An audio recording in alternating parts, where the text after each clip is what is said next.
जय हिंद दोस्तों, उम्मीद करता हूँ आप सब अच्छे होंगे। भाइयों, आपने जैसे थंबनेल में देख लिया होगा, अगर आप एक कर्जदार हैं और आप कर्ज से मुक्त होना चाहते हैं पूरी तरह से और टेंशनें भी नहीं लेना चाहते, तो इस वीडियो को पूरा अंत तक देख लेना, क्योंकि अगस्त से आप लोगों की टेंशनें खत्म हो जाने वाली हैं। रिकवरी वालों पर भी आप प्रतिबंध लगा सकते हैं, अपने तरीके से लगा सकते हैं। तो इस वीडियो के माध्यम से मैं आपको पूरी तरह से जानकारी देना चाहता हूं, क्योंकि इस वीडियो के माध्यम से हम उन लोगों को उनके अधिकारों के बारे में बताएंगे, ताकि आपके जितने भी डर चल रहे हैं ना लोन से रिलेटेड कि भैया अगर मैं लोन की किस्त नहीं भरूंगा तो क्या हो जाएगा, इससे कैसे बाहर निकलूंगा, तो तमाम तरीके से लोगों को आधा अधूरा ज्ञान होने की वजह से लोग आज की डेट में परेशान हैं।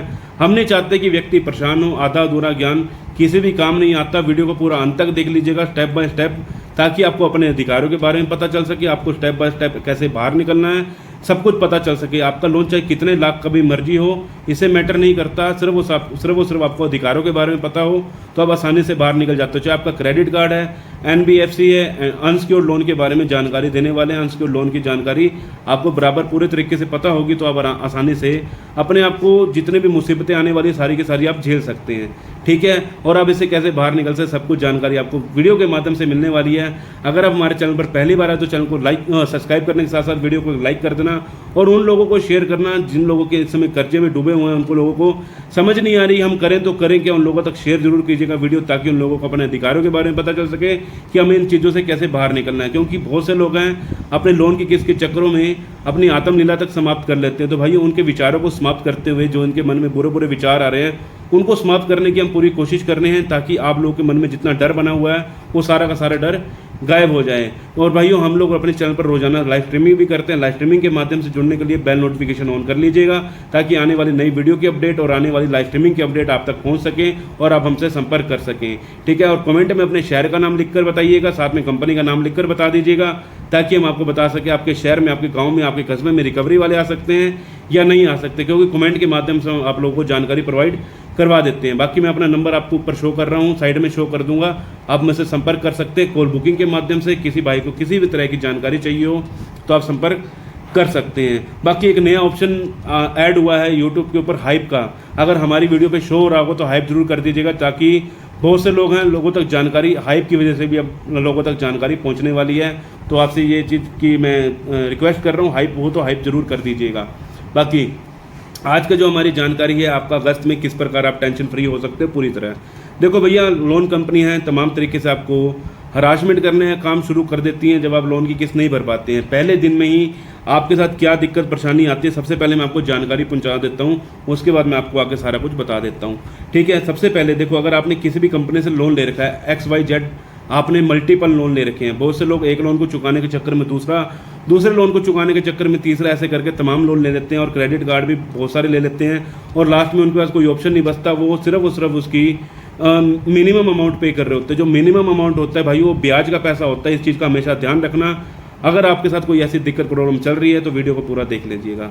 अगर आपने किसी एनबीएफसी कंपनी से लोन ले रखा, अनसिक्योर्ड लोन, सबसे पहली बात है, अनसिक्योर्ड लोन जितने भी लोन होते हैं आपके क्रेडिट कार्ड के माध्यम से, आपके सिविल स्कोर के माध्यम से आपको लोन प्रोवाइड किए जाते हैं। सिविल स्कोर अच्छा है, आपको लोन मिलेगा। इंस्टेंट लोन लेने वाली कंपनियां भी आपको सिविल देखकर ही लोन देती हैं। आपके किसी प्रकार के कोई प्रॉपर्टी के कागज या मर्गेज लोन नहीं प्रोवाइड करती। इसके अंदर आपके अनसिक्योर्ड लोन में सिर्फ और सिर्फ आपका सिविल और आपका आधार कार्ड और पैन कार्ड, दो ही चीज़ें लगती हैं। इसके अलावा कोई तीसरी चीज़ वो लोग रिक्वायरमेंट नहीं करते, ज़्यादा से ज़्यादा आपके बैंक की स्टेटमेंट मांग लेते हैं, ठीक है। तो इस प्रकार आपको लोन प्रोवाइड हो जाता है। अब बैंक के पास किसी चीज़ की जब्ती नहीं है, अब बैंक को पैसा निकालना वो किस प्रकार निकाल लेगी, तो भाई इस चीज़ की जानकारी दे देते हैं।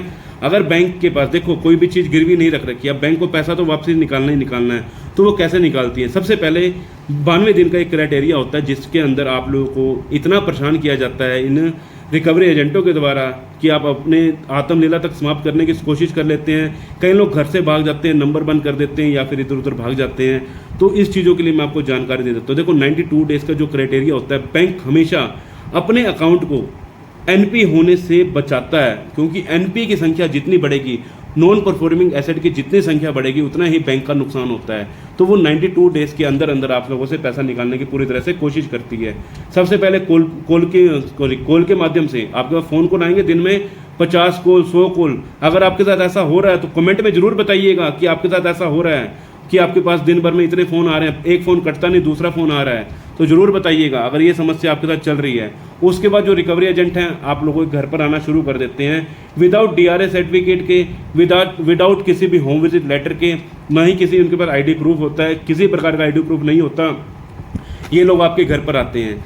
लेकिन ये RBI की गाइडलाइन के खिलाफ किसी भी तरह का अगर कार्य करते हैं आप इनकी कंप्लेंट कर सकते हैं। RBI के पोर्टल में जाकर एक्स पर भी आप इनकी कंप्लेंट कर सकते हो, क्योंकि RBI की गाइडलाइन के अनुसार कोई भी आपके साथ ऊंची आवाज़ में नहीं बोल सकता, दूसरे व्यक्ति को लोन के बारे में जानकारी भी नहीं दे सकता। लेकिन ये लोग कर रहे हैं तो आप इनकी कंप्लेंट कर सकते हो। कोई भी रिकवरी वाला घर पे आकर किसी प्रकार की गाली गलौज या फिर तमाम तरीके से हल्ला गुल्ला कर रहा है या फिर चिल्ला रहा है तो आप 112 डायल करके पुलिस को भी कंप्लेंट कर सकते हैं। इसमें आपका नुकसान नहीं होगा, रिकवरी वाले को भी जुर्माना भी देना पड़ सकता है, हो सकता है बैंक वाले के ऊपर भी जुर्माना RBI की तरफ से लग जाए। तो इस चीज़ में आपको समझना होगा आपने किसी भी तरह का कोई भी क्राइम नहीं कर रखा, सिर्फ उस आपसे कि लोन की किस्त नहीं भरी जा रही है क्योंकि आपकी कोई जॉब चली गई या बिजनेस में लॉस हो गया है, तमाम तरीके से आपके साथ कोई एक्टिविटी हो चुकी है जिस कारण आप लोन नहीं भर रहे हैं। ठीक है, तो अब आपको ये बता दिया अगर आप इनके फ़ोन नहीं उठाएंगे तो आपके साथ किसी प्रकार की कोई दिक्कत परेशानी नहीं आने वाली।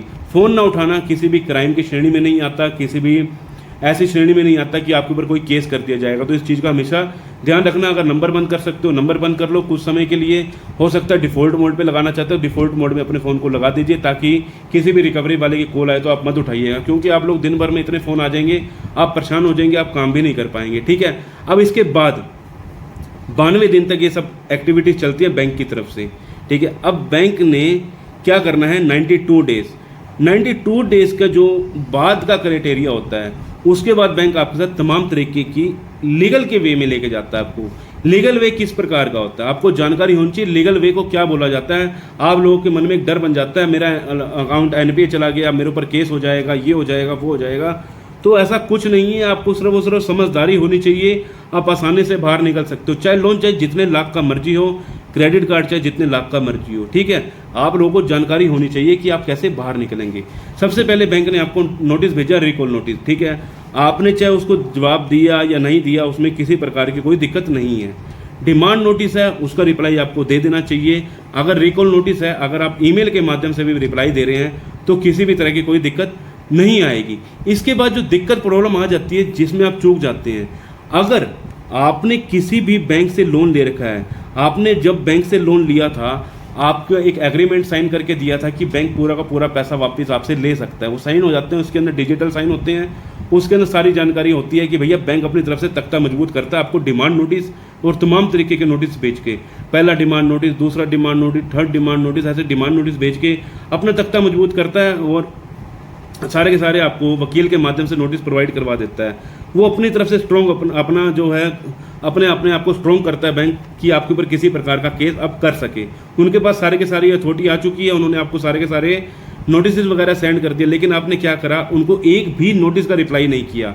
ये आपकी सबसे बड़ी भूल और सबसे बड़ी गलती है। जहां आप क्या करते हैं, आप किसी भी नोटिस का रिप्लाई नहीं करते हैं। आपको सिर्फ और सिर्फ अगर आपकी लोन की किस्त अभी बाउंस नहीं हुई है, आप अगले महीने बाउंस करने के लिए सोच रहे हैं क्योंकि आपके पास पैसा नहीं है, और या तो आपने डिफ़ॉल्ट कर दिया, 3 महीने के अंदर अंदर बैंक को एक लीगल प्रायर नोटिस भिजवा दीजिए। लीगल प्रायर नोटिस बैंक तक जाने के बाद आपकी आने वाली समस्या का समाधान लीगल प्रायर नोटिस है, जो कि आपको आने वाली समस्या का समाधान निकाल कर दे सकता है।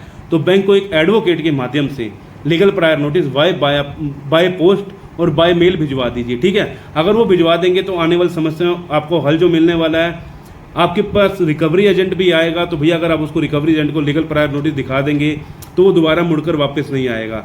अगर बैंक आपके ऊपर आर्बिट्रेशन केस कर देती है, आर्बिट्रेशन नियुक्त कर देती है, अगर आप आर्बिट्रेशन में नियुक्त नहीं होते हैं तो बैंक क्या करता है, आपका आर्बिट्रेशन का अवार्ड भी कई बार पास कर देता है। आपने देखा होगा कई बार आपके अकाउंट पे लीन लग जाता है, वो आपकी गलती है कि आपने आर्बिट्रेशन के नोटिस की तरफ ध्यान नहीं दिया और लीन लगा दिया, और आपका जितना भी अकाउंट थे, एक अकाउंट जिसमें आपका पैसा पड़ा होगा वो अकाउंट लीन लगा देगा। जब तक बैंक का पैसा पूरा नहीं निकलेगा बैंक आपके अकाउंट को माइनस में डाल देगा। ठीक है ना, अब आपको क्या करना है, आर्बिट्रेशन के ऊपर ऑब्जेक्शन फाइल कर देनी है।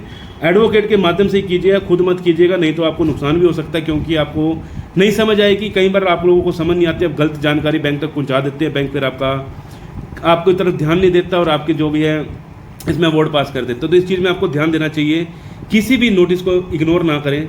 अगर आप नोटिस को इग्नोर करते हैं बाद में आपको नुकसान होता है। इसके बाद बैंक क्या करता है, आपका ईसीएस लगा होता है, कई अकाउंट में आपका ईसीएस लगा होता है, जिसमें जैसे ऑटो डेबिट जिसको बोला जाता है, आपके अकाउंट से रिफ्लेक्ट होकर सीधा बैंक के अकाउंट में पैसा जाना। बहुत से लोग क्या करते हैं, इस ईसीएस के अंदर एक्टिवेट करवा रखी होती है लेकिन किस्त नहीं भर रहे होते, बैंक बार बार उसको बाउंस करता है। बैंक क्या कर सकता है, इसमें 25 का केस डाल सकता है। सबसे पहले आपको 25 का नोटिस आएगा, अगर आप उसको नोटिस का रिप्लाई नहीं करते, नेक्स्ट टाइम आपके पास सम्मन आ जाएगा कोर्ट की तरफ से, फिर आपको बुलाया जाएगा बहुत दूर, आपके शहर से 600 किलोमीटर दूर, 700 किलोमीटर दूर, जहाँ आप जा नहीं पाएंगे। तो भाई इसके पहले आप सेक्शन 25 के नोटिस का रिप्लाई करवा दीजिए। अगर सम्मन आ भी जाता है तो भाई आपके पास एक प्रूफ रहेगा, कल को आप किसी वकील को खड़ा करके आप वहाँ से अपने थोड़ा टाइम और बढ़वा सकते हैं। अगर आपको सेटलमेंट में थोड़ा समय चाहिए तो आप समय भी बढ़वा सकते हैं, ठीक है। आपको किसी भी तरह की जानकारी चाहिए हो तो हम आपको जानकारी जो हम आपको देते हैं कॉल बुकिंग के माध्यम से भी देते हैं। लेकिन अब आपको एक जानकारी और दे दें, बहुत से लोग गलती कहाँ कर देते हैं, गलती कर देते हैं, अगर आपके पास सम्मन आता है वो इग्नोर कर देते हैं। इग्नोर करने से बैंक क्या करता है, ये कोर्ट क्या करता है, आपके ऊपर वारंट इशू कर देता है। वारंट इशू होने के बाद भैया फिर पुलिस वाले आपके घर पे वारंट पकड़ाने आ सकते हैं, फिर आपको बेल भी डलवानी पड़ेगी। अगर आप इन चीज़ों से बचना चाहते हैं तो सबसे पहले उसमें आप जाकर पहले कोर्ट में किसी वकील को खड़ा करके आप उसमें समय बढ़वाइए, ठीक है ना, ताकि आपको आपके पास सेटलमेंट के लिए पैसा एकत्रित हो जाए। अब इसके बाद क्या होगा, आपने क्या करना है, आपने राइट ऑफ तक का वेट करना है। राइट ऑफ के बाद आपको सेटलमेंट के ऑफर मिलते हैं।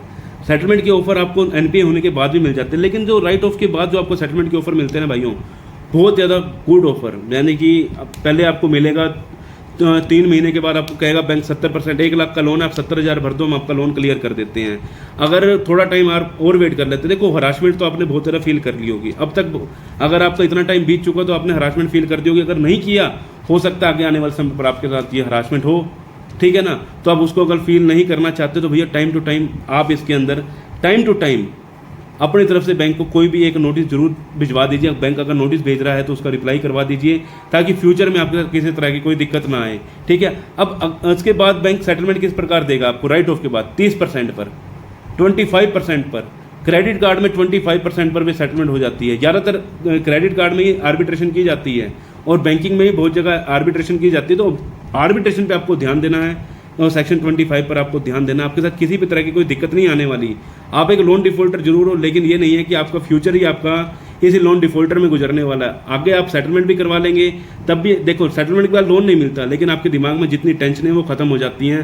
फ्यूचर अपना सिक्योर कीजिए, या तो फोरक्लोज कीजिए या फिर सेटलमेंट कीजिए। सेटलमेंट के बाद लोन नहीं मिलेगा, लेकिन फोरक्लोज के बाद आपको फ्यूचर में लोन की अवेलेबिलिटी मिल जाती है, ठीक है। एक चीज़ और जानकारी मैं आपको देना चाहता हूँ इस वीडियो के माध्यम से। कई लोग हमसे क्वेश्चन करते हैं कि भैया अगर मैं लोन की किस्त नहीं भरूंगा तो क्या मुझे जेल हो जाएगी।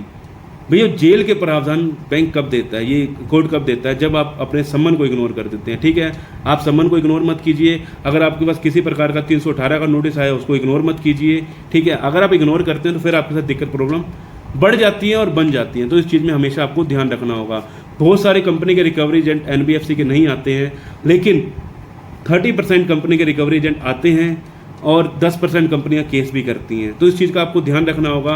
आपको सबसे पहले अपनी खुद की कड़ी मजबूत करनी होगी, ताकि बैंक आपके ऊपर केस करे भी सही तो आपका तख्ता मजबूत हो। बैंक अपना तख्ता तमाम तरीके के नोटिस भेज के कर रही है, लेकिन आपके पास क्या है, एक भी नोटिस नहीं है जो कि आपने बैंक को भेज रखा है। अगर आप बैंक को समय से नोटिस भिजवा देंगे, रिप्लाई करवा देंगे, तो आपको फ्यूचर में किसी तरह की कोई दिक्कत नहीं आने वाली। बाकी मैं अगस्त की बात कर रहा था कि अगस्त में क्या होने वाला है। देखो भैया, दिन प्रतिदिन जो है ये लोन डिफॉल्टर की संख्या बढ़ती जा रही है, ठीक है। अगर आप एक लोन डिफॉल्टर हैं, अगर अगले महीने से ही अगर मान के चलो अगले महीने से आपका लोन डिफॉल्ट हो रहा है या आपका पहले हो चुका है, तो भैया ये आज से जो चीज़ मैंने आपको बताई, अगर आज से भी आप इसको एग्री कर लेते हैं तो फ्यूचर में आपको अगस्त के आपको सितंबर, अक्टूबर, नवंबर, दिसंबर, जनवरी, फरवरी, मार्च तक भी कोई दिक्कत नहीं आने वाली। मार्च में आपका सेटलमेंट बढ़िया अच्छे रेट पर हो जाता है, क्योंकि मार्च में क्लोजिंग का टाइम चल रहा होता है। क्लोजिंग के टाइम पर आपको 20% पर भी सेटलमेंट मिल जाती है। इस चीज़ का ध्यान रखना। तो टेंशन लेने की जरूरत नहीं भैया। अगर आपने लोन डिफॉल्ट कर रखा है तो आपने किसी प्रकार का कोई क्राइम नहीं कर रखा। सिर्फ और सिर्फ आपकी कोई दुख बन जाता है, किसी के साथ जॉब चली जाती है, बिजनेस लॉस हो जाता है, या अगर कमाने वाले व्यक्ति के साथ कोई तबीयत खराब हो जाती है, कुछ भी दिक्कत हो जाती है, तो ये मत सोचना कि आपने किसी प्रकार का कोई क्राइम कर दिया है। तो क्राइम की श्रेणी में इस प्रकार का कुछ भी नहीं आता। आपको सिर्फ और सिर्फ अपने अधिकारों के बारे में पता होना चाहिए। अगर आपको अपने अधिकारों के बारे में पता है तो आपके साथ किसी प्रकार की कोई दिक्कत नहीं आ सकती। भाई उम्मीद करता हूँ आप लोगों को जानकारी पसंद आई होगी। अगर जानकारी पसंद आई हो तो एक बार लाइक जरूर कर दीजिएगा वीडियो को। अगर हाइप का ऑप्शन दिख रहा है तो हाइप जरूर कर दीजिएगा। मिलते हैं किसी और इन्फॉर्मेटिव वीडियो के साथ। जय हिंद, जय भारत।